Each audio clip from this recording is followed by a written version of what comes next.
How's things in isolation? Isolation station.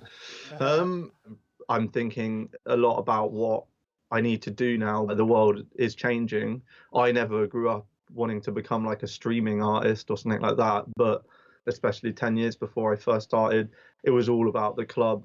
Of course, there was some magazines and some press and stuff, but really it was a very underground scene, and the club dictates everything. If you've got a big tune and people play it in the club a lot and people hear it, it doesn't really matter what PR or internet shit you do. That especially has changed, you know, and parties with sofa sound at venues in London and Bristol and etc., where I've always wanted to do them. And I finally, after 15 plus years, have reached this point. And then it's like, boom, you know what I mean? I'm like, fuck, I can't do any of that shit anymore. Do you know? But at the same time, clubs aren't dead. Like, will come back in some way. I need like live streams and shit because I need a reason to sit here and want to make dance music for the club. I don't get me wrong, I'll make all sorts of music, but if I'm making fucking drum and bass for the club, then it's a bit fucking weird if there's not like a club. You can listen with these little speakers. Like, I want to listen with the big speaker, and that is like get exciting to the people. Hanging out. To like, hanging out for the. Well, for sure, the next time there's parties in Bristol, like people will be like, fuck, you know, like, and that's in a way as well, like, you know, there's positives to take obviously from things like so fucking catastrophic. You know, people are dying, shit's fucked up, economies are fucked, the recession's going to be insane. But there will be like some reactions from what's going on, which could be positive, you know. But they bring the sound system on the truck, and you just like driving on the street and like playing the music. Fucking good point though. Yeah, I like that. Like maybe to get little like back the truck sound system and then just like open it up minutes and then fucking play in the new bits. Yeah, I like that. Like little. Is there any support from the government for this the musicians or in the UK, like the venues? So I think like it's like yes and no. Like, you know, our government, like a lot of governments around the world, are kind of out of control. It's kind of more about people power at first. You know, the first weeks and months of this have all been about people being like, okay, we're communities and we have to look after each other. But actually what I think is really disappointing is we should be holding our government accountable for that, because people, lots of people from all over the world live in this country and pay their taxes and work very hard. The problem is that the public health system is so underfunded that people don't necessarily want to ask the question to the government but I think that pressure is growing where people are like going to be like, you know, yo, what the fuck, you know what I mean? Like, you've got some questions to answer, and if they haven't got answers, then I think, and a lot of people think, that shit's going to get, you know, pretty crazy, you know. It's so how's things going in Bristol with Sofa Sound and your label? Yeah, man. So Sofa King Sick 2, which is a VA album, that's just completed. So that's all ready to go. The VA album is more about like a selection of artists. Some of them are like more like family members. Some of them are maybe a little bit more external or newer artists. But in general, we're going to focus on really cool like feature projects, and that'll be stuff like, you know, like album from me, album from Spinline, this various artists album, Sofa King Sick, which is going to be every year thing. I guess we're all starting to think more and more about, you know, collaborating online. I know if we both got good connections, I do know that, you know, now you can send like 24-bit audio straight from the door. And, you know, with Collective, again, like another, you know, brand that I'm involved with, and you know, we have a worldwide audience. You know, our members, you know, me, Break, Total Science, Randall, Mako, Hydro, Onset, you know, and Ill Truth. Like, now we've got this opportunity to maybe start broadcasting some of that to people all around the world. And I think it's really valuable when we can start to access, you know, like you say, markets and people who we never even dreamed of accessing. I remember the last Collective we came to, it was fucking, there was people packed out into the street trying to line up to get in, and there was people basically begging to get in. Yeah, exactly. Yeah. This is a madness. People, yeah. Because people come in and then they're like, "Oh my god, are you break?" Like, because he's working on the door, and they're like, "Why are you working on the door, man?" Like, and but that's it. It's really cool, man. It's like giving us a really close connection with them. You go to like 4 nights, 4 huge nights on one night.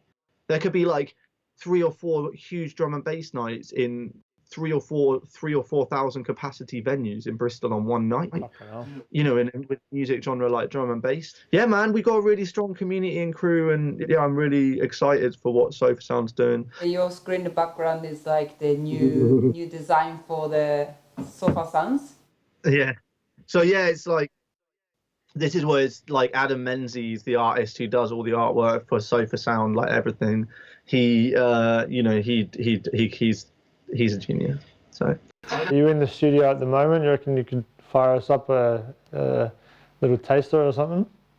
Yeah, this thing I was working on last night is pretty crazy.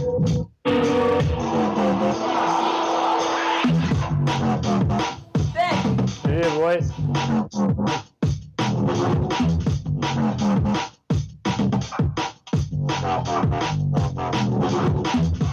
Yeah, so I'm just trying to get this is one of my ideas, and I was just sort of going through, mixing it down and shit. How many times you came in Australian tour?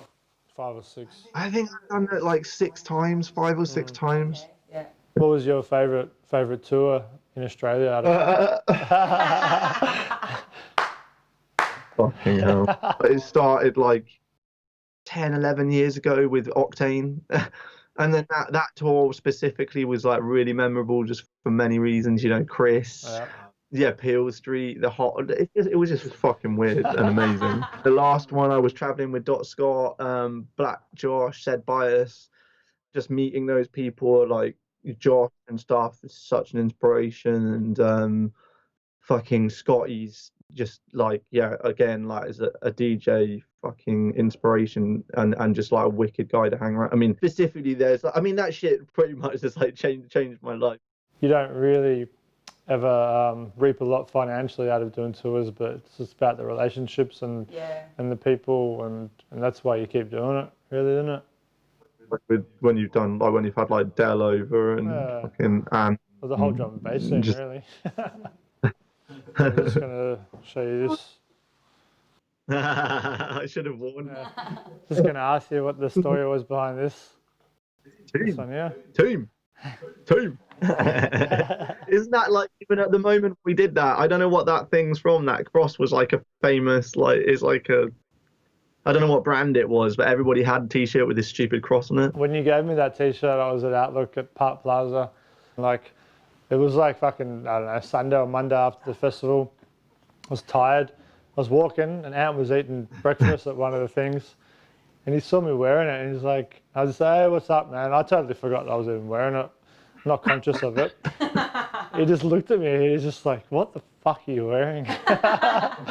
I'm like, "What?" Such a unique person, he deserves to have like a whole team. You know what I mean? Going to translate hurdling yearbook. Straight up. Analog or digital? I like analog, but I grew up on computers. So I'm 34 years old, and I used a mouse like since the day I started. Click farm, click yakka. How many clicks do you reckon you do a day? Fuck. In the studio, if I'm doing like a man, that would be fucked up. That's really interesting. So then and then I remember one specific mix down I did recently for a track called You Leave on Dispatch, and I was like, I need to fix this mix down, and I went in and I was like, I'm basically, the whole thing was built around hardware, and it sounded fucked. And then in about 3 hours I got it sounding about 40% better than the original version through software. Because my ears had changed, because I've got new monitors, because of lots of reasons. And then, so I've always, done really well with fucking digital. I really love it. And if I had loads of money, then I would buy like loads of the shit that they used to use in like the famous dub studios back in the 60s and 70s. Is that the sun shining on your face? Is there sun shining in Bristol? Is there? What's going on, man? You don't.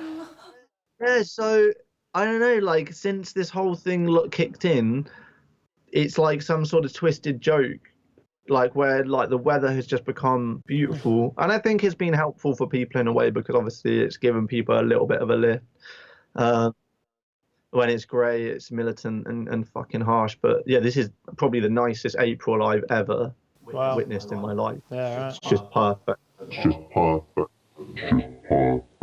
It is nice to fucking chat with you and shit, man. And we'll do, obviously, like I do the phone call series with Sofa Sound, so I'd love to try and get you on that. It was just, yeah. Your favourite little girl.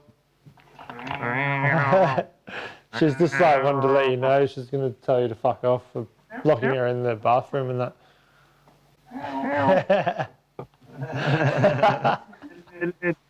It is me, your father, Linda. Hey, do you remember James? Remember, It's Jimmy.